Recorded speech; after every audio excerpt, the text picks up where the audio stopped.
राधा गुप्त को राजमाता धर्मा ने बेचैनी और गंभीरता भरे स्वर में बुलाया। धर्मा का मुंह उसी चिंता से भरा था जो मौर्य वंश के सम्मान और मगध के भविष्य से जुड़ी हुई थी। एक ऐसी उलझी हुई समस्या जिसका हल निकालना किसी तरह अनिवार्य था ताकि मामला यहीं दब जाए। राधा गुप्त ने विनम्रता तथा गंभीरता के साथ पूछा कि इस विषय में क्या करना उचित होगा। उसकी निगाहें एक स्थूलकाय वृद्धा पर टिक गई जो एक 5-6 साल के बालक के साथ आसंदी पर चुपचाप बैठी थी। वृद्धा ने राधा गुप्त की तीक्ष्ण दृष्टि देखकर असहजता महसूस की। यह सहज ही समझ आता था। धर्मा ने कुछ झल्लाहट में कहा कि यदि समाधान उनके पास होता तो वे राधा गुप्त को यहाँ बुलाती ही क्यों।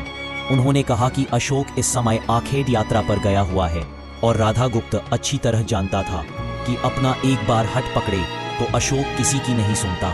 उसकी प्रतिष्ठा और मान अपमान की भावना भी उस वक्त नहीं रहती। राधा गुप्त ने वृद्धा की ओर दृष्टि बनाए रहते हुए शांति से एक गंभीर उलझन उठाई। क्या यह निश्चित है कि यह बालक वास्तव में सम्राट का पुत्र है या धन की लालसा में किसी ने दूसरों पर पाप थोपने का षड्यंत्र रचा है। वृद्धा जो असल में सुकांता नाम की थी ऊंची आवाज में बोल उठी कि अगर उसे सच मालूम होता तो वह कभी इस बालक को यहाँ लाकर नहीं बैठती। उसने राजमाता से श्रावस्ती लौट जाने की अनुमति मांगी। धर्मा ने उसे रोकते हुए अपनत्वपूर्ण स्वर में कहा कि वह जो रही है वही रहे, बचपन की सखी। और सुकांता ने भावुकता के साथ स्वीकार किया कि धर्मा अभी भी उसे अपनी सखी मानती है। सुकांता ने अपनी जीवन कथा के कुछ हिस्से बयां किए। वह चावंपा चंपा के एक दरिद्र ब्राह्मण परिवार की कन्या थी, सम्मान खो चुकी थी और अब तक गणिकालय की जीवन रेखा पर आकर ठहर चुकी थी।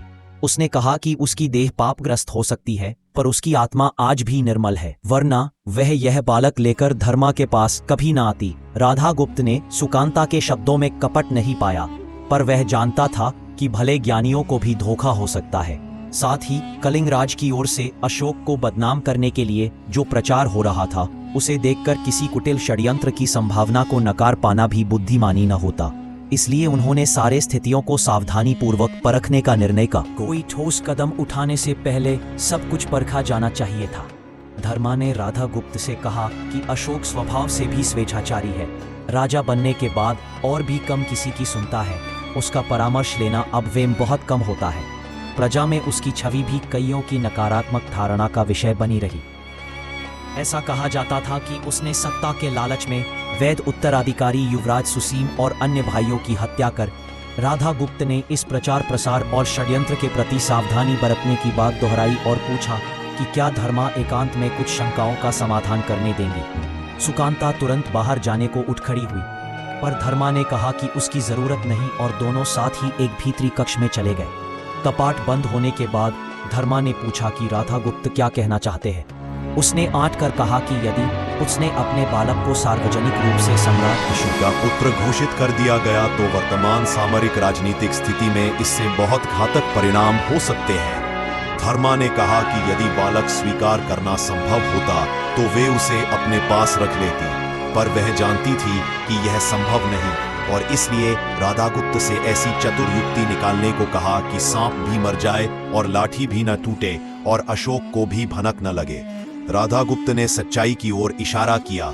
राज परिवार का जीवन साधारण जन से भिन्न है और राजकीय रहस्यों को लंबे समय तक छिपा कर रखना कठिन होता है। शत्रु हमेशा उन छिपे रहस्यों की खोज में रहते हैं और किसी भयावह रहस्य का अचानक सामने आना किसी संकट का कारण बन सकता है।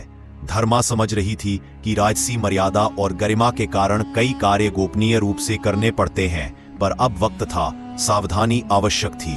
राधा गुप्त ने धर्मा को 2 विकल्प सुझाए। पहला, धर्मा अपनी पुराने साथी सुकांता से कह दे कि वह इस बालक के कथन पर विश्वास नहीं करती, यानी सार्वजनिक रूप से सुकांता को तिरस्कृत कर देना, ताकि इस पूरे मामले को कलिंग राज की चाल करार देकर राधा गुप्त संभाल ले सके।